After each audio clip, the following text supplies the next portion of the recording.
बच्चों, सामाजिक विज्ञान की आज की क्लास में आपका स्वागत है।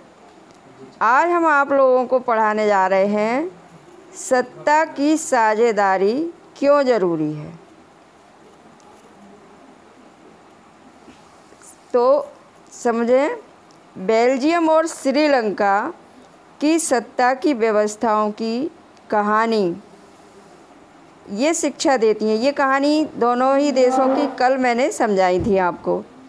तो इन दोनों देशों की जो कहानी अब हम लोगों ने देखी पढ़ी, तो उससे क्या समझ में आया कि सत्ता के बंटवारे के पक्ष में दो तरह के तर्क हम लोग दे सकते हैं। पहला तर्क, सत्ता का बंटवारा ठीक है क्योंकि इससे विभिन्न सामाजिक समूहों के बीच टकराव का अंदेशा कम हो जाता है।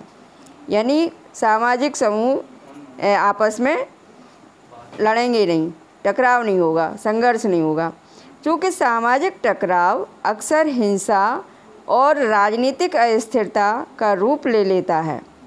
इसलिए सत्ता में हिस्सा दे देना राजनीतिक व्यवस्था के स्थायित्व के लिए अच्छा है, क्योंकि बहुसंख्यक समुदाय की इच्छा को बाकी सभी पर थोपना तात्कालिक तौर पर लाभकारी हो सकता है। मान लो जैसे जो बहुसंख्यक समुदाय है तो उसका बहुमत होगा और उसकी इच्छा सभी पर थोपी जाएगी तो तुरंत में तो वो लाभ देगी, लेकिन आगे चलकर यह देश की अखंडता के लिए घातक हो सकता है। और दूसरा तर्क सत्ता के बंटवारे के लिए क्या है? दूसरा तर्क है, सत्ता का बंटवारा लोकतांत्रिक व्यवस्थाओं के लिए ठीक है।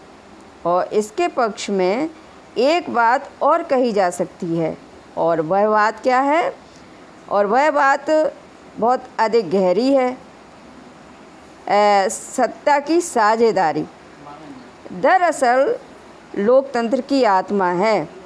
यानी लोकतंत्र व्यवस्था में सत्ता की साझेदारी होना अत्यंत आवश्यक है। अगर सत्ता की साझेदारी नहीं है तो वो लोकतंत्र नहीं कहलाएगा।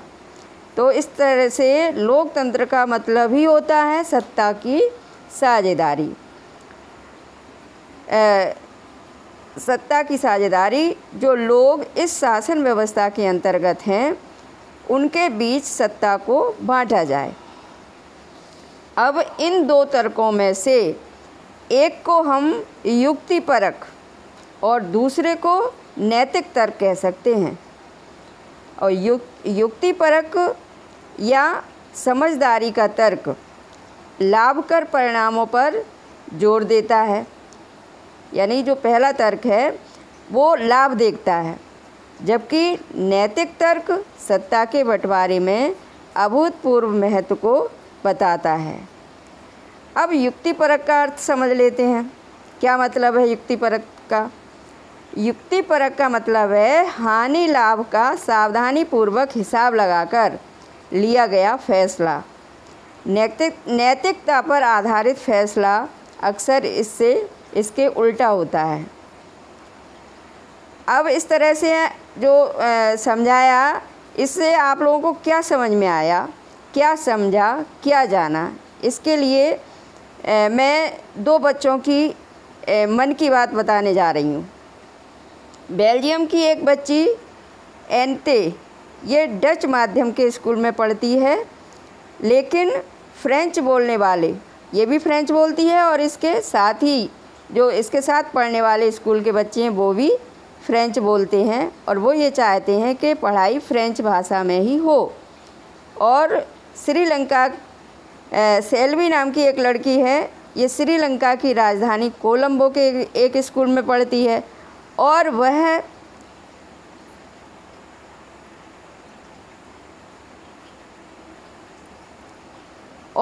और उसके स्कूल के बहुत से दोस्त तमिल भाषी हैं और पढ़ाई का माध्यम तमिल ही रखना चाहते हैं।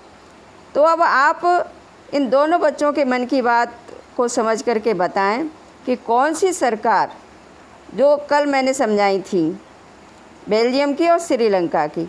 तो कौन सी सरकार एंते और सेल्वी की इच्छा पूरी कर सकती हैं? अब एक कहानी और सत्ता की साझेदारी को लेकर के मैं समझाना चाहती हूँ, और ये है खलील की उलझन। खलील कौन है? ये खलील बैरूत शहर में खलील नाम का एक आदमी रहता था। उसके माँ बाप अलग अलग समुदाय के थे। उसके पिता ऑर्थोडॉक्स ईसाई थे और माँ सुन्नी मुसलमान। आधुनिक शहर के लिए यह कोई अनूठी बात नहीं थी। लेबनान में अलग अलग समुदाय के लोग रहते थे और राजधानी बेरूत में भी बस जाते थे। वे साथ रहते थे, मेलजोल होता था, पर गृह युद्ध में से जब गृह युद्ध होता था तो एक दूसरे से लड़ भी जाते थे। और युद्ध की समाप्ति के बाद लेबनान के सारे नेता साथ बैठे और विभिन्न समुदायों के बीच सत्ता के बंटवारे के कुछ बुनियादी नियमों पर सहमत हुए। और क्या नियम बनाए उन्होंने बैठ कर के? इन नियमों के अनुसार यह तय हुआ कि किस देश का राष्ट्रपति मेरोनाइट पंथ का कोई कैथोलिक होना चाहिए।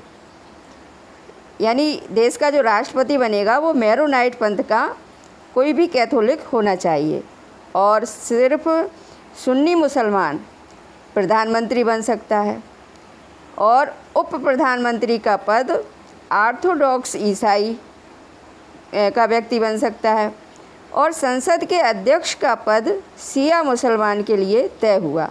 इस तरह से विभिन्न महत्वपूर्ण पद अलग अलग लोगों के लिए निश्चित कर दिए गए। और जब यह समझौता हुआ तब ईसाइयों और मुसलमानों की आबादी लगभग बराबर थी, लेकिन बाद में मुसलमान बहुमत में आ गए। पर दोनों पक्ष अभी भी उस समझौते का आदर करते हुए उसे मान रहे हैं। लेकिन जो खलील नाम का जो लड़का है, खलील को इस समझौते में बड़ी गड़बड़ी लगती है। वह राजनीतिक महत्वाकांक्षा वाला लोकप्रिय व्यक्ति है, लेकिन मौजूदा व्यवस्था के रहते वह सबसे बड़े पद पर पहुंच ही नहीं सकता। उसे समझ में नहीं आता कि लेबनान भी अन्य सामान्य लोकतंत्रों की तरह, जो दूसरे देशों में हैं लोकतंत्रीय व्यवस्थाएं, उनकी तरह क्यों नहीं चलता।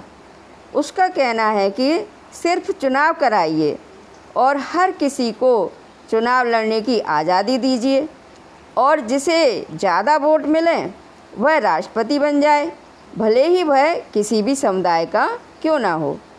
लेकिन उसके जिन बड़े बुजुर्गों ने पहले जो गृह युद्ध हुए थे उन गृह युद्धों को देखा है, और उनका कहना है कि मौजूदा व्यवस्था ही शांति की सबसे अच्छी गारंटी है।